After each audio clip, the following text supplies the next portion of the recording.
నమస్తే. టిఫిను అనేది ప్రతి ఇంట్లోనూ ఒక పెద్ద సమస్య. ఎందుకంటే రోజు ఒకే రకమైన టిఫిన్ తినలేరు. ఇడ్లీ ఒకరోజు, దోస ఒకరోజు, ఉప్మా, మళ్ళా రొటీన్ ఇవే కదా!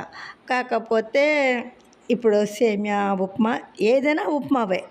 అలా చేసుకొని తింటూ ఉంటారు కదా! అలా కాకుండగా వేరే ఇంకా ఒంటికి ఆరోగ్యకరమైనవి, ఒంటికి ఎటువంటి సమస్య లేకుండగా మనకు కావాల్సిన విటమిన్స్ని కూడా అందించేటటువంటి చక్కటి ఆరోగ్యకరమైన ఒక టిఫిన్ అండి ఈరోజు వీడియోలో. ఈ వీడియో పూర్తిగా చూడండి, స్కిప్ చేయకండి మధ్యలో. ఎందుకంటే ఇది తినే పదార్థం దేని తర్వాత ఏం వేయాలి, ఇందులో కావాల్సిన పదార్థాలు ఏంటి, ఎలాగా అనేది ఆ తయారీ విధానం తెలియాలి కదా. పూర్తిగా చూడండి. వీడియో నచ్చితే ఓ లైక్ చేయండి, 10 మందికి షేర్ చేయండి.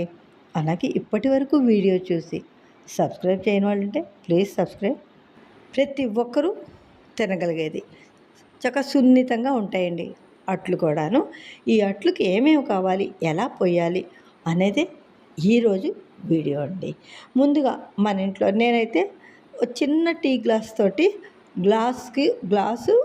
ఇంకొక అర గ్లాస్కి కొద్దిగా ఎక్కువగా బియ్యం పోసాను. ఒక అర గ్లాస్ ఏమోను అటుకులు తీసుకున్నాను. అటుకులు వేసుకుంటే కరకరలాడుతూ వస్తాయి. లేదా అటుకులు లేకపోయినా చాయ్ మినప్పప్పు అయితే ఒక చిన్న గరిటెడు వేసుకుంటే సరిపోతుంది. ఎక్కువ అయితే మళ్ళీ అట్లు రావన్నమాట. అందుకని దీనికి మాత్రం పుల్లటి చిక్కటి మజ్జిగైనా పుల్లగా ఉండాలి, లేదా పెరుగైనా బాగుంటుంది. కాకపోతే చాలా పుల్లగా ఉండాలండి.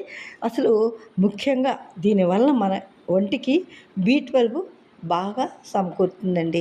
B12 ఎందుకనేసి అంటున్నానంటే, మనం శాకాహారులు అయితే కనుక B12 ఎందులోనూ ఉండదు.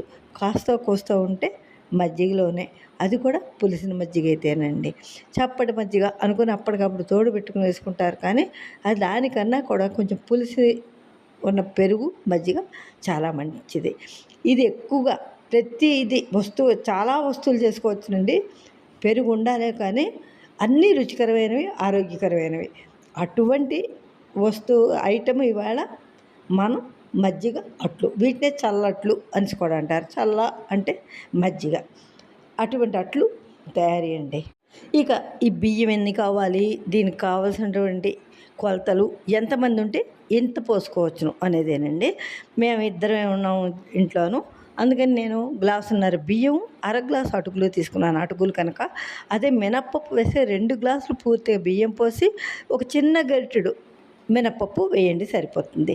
ఇవన్నీ శుభ్రంగా కడిగేసి ఆ చిక్కటి మజ్జిగ కానీ పెరుగుంటే పెరుగు కానీ పోసి బాగా కలిపి గరిటెతోటి మూత పెట్టి నానబెట్టేయండి. పుల్లగా ఉండాలి. అంటే మీరు ఇందులో పోసేప్పుడు పులుపు ఉండాలి, నానేక ఇంకా ఎంత పులుపు అవుతుందో ఆలోచించండి. అలా నానబెట్టిన తర్వాత ఈ రాత్రి మీరు పడుకోబోయే ముందు 10 గంటలకో నానబెట్టారనుకోండి, మొన్నటి ఉదయం చక్కగా లేచి పనులన్నీ స్నానం అయ్యాక 10 గంటలకు దీన్ని మిక్సీ పట్టేయవచ్చును. గ్రైండర్ కూడా అవసరం లేదండి, మిక్సీలో పోసేయవచ్చును. అలా నేను చెప్పిన కొలతల ప్రకారం అయితే కనుక 8 అట్లు అవుతాయండి. ఎంచేదంటే మనిషి ఎంత తిన్నా 3 అండి.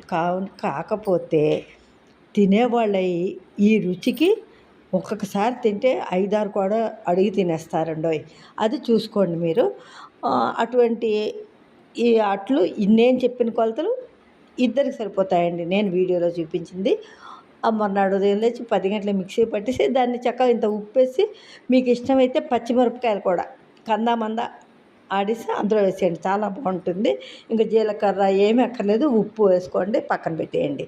సాయంత్రం అయ్యాక పెనం కాలేసి చక్కగా అట్లు పోయండి, సూపర్గా వస్తాయి.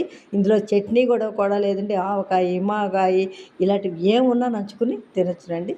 సూపర్ టిఫిన్ అండి.